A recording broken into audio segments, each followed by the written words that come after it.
Okay, welcome. So this is week 2. How are you faring? Okay, so we did not have a specified citation style or presentation style, but I needed to check with the Colorado Community College System to see if they had a required style. They don't. So Trinidad uses APA, so that's what we're going to use, is APA style. So no citation format was required last week. This week, it's not either. I do think you should spend some of your free time, just researching APA style so you can become familiar. So this week in our text, you're going to Women's America, you're going to read Disorderly Women, and you're going to read Revolutionary Legacies. There will be a quiz that will be live by Friday, just like last week. Open book, open note, no time limit. And then there's also going to be an extra 2 assignments this week. One of your assignments, so based on your subject and your project proposal, which I hope to be getting those all graded and back to you tomorrow, but based on your subject, you're going to find 5 primary sources.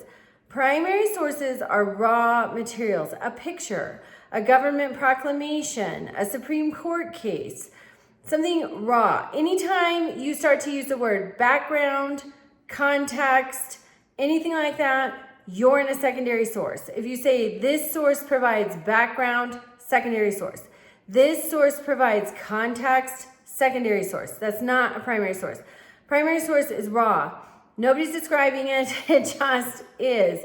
So it's like if you're doing something with Native American history, it might be a farm tool. It could be an arrowhead. It might be, if you're doing something, it could be a weapon, it can be a tool, it can be a picture, it can be a diary, a journal entry, a newspaper article of the day, not one written today looking back, but a contemporary of the day publication. So there are subtle differences between primary and secondary sources. This is a 200 level class. It's time to start getting used to those. There will be errors. Don't stress out. If you submit an assignment full of secondary sources, I'm just going to zero it and give you an opportunity to redo it. But I really recommend, I attached a research guide to an announcement last week. I really recommend that you spend some time familiarizing yourself with types of sources. And then there are tertiary sources, which are your encyclopedias, things like that. But your primary sources, those are the raw materials. And I made a list for you, and it's in an announcement, and it's also in the assignment section. So there's a list of primary sources. If, as you're going along, you find something and you're like, hey, I think this is a primary source, but I'm not sure, reach out to me and ask me. I'll tell you. So let me know.